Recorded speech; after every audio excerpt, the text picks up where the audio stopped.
Just to recap, first off, we talked about these microclimates, these areas within Denver that can be significantly different from one another. My example of how much snow we might get in the Golden area on the west side of town versus being out east in Aurora. We also talked just about the traffic and just how that has constantly been evolving over the years and,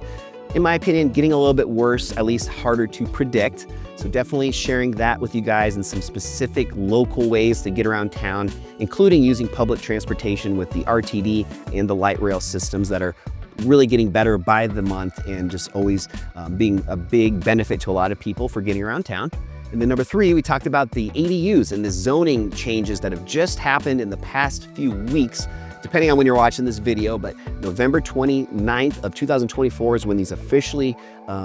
changes officially went into effect. You no longer have to jump through nearly as many hoops when it comes to getting approval to put a second dwelling on your property for potentially extra income to help pay for that mortgage, or just for some extra spending money, or maybe just to have that detached second area for guests when they come and visit. And then number 4, we talked about just how the strategies with other types of homes that are available for you to find out about that might not be on Zillow. The off-market properties for sale by owners, and more specifically, the new build communities, and how that can really be of value to you to understand what's out there when it comes to these new construction, new build communities all over Denver.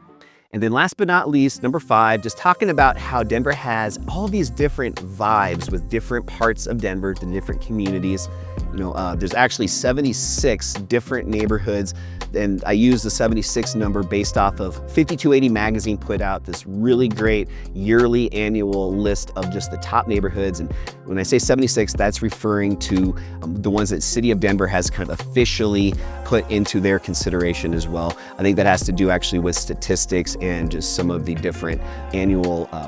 metrics that they're measuring. So anyways, just talking about those different neighborhoods, how they all have vibes and things that you might want to think about when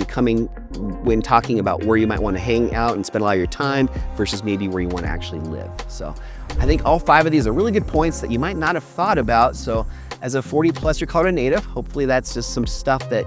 can add some value to you today and just help you with that decision of considering moving out here to Mile High City, Denver, Colorado.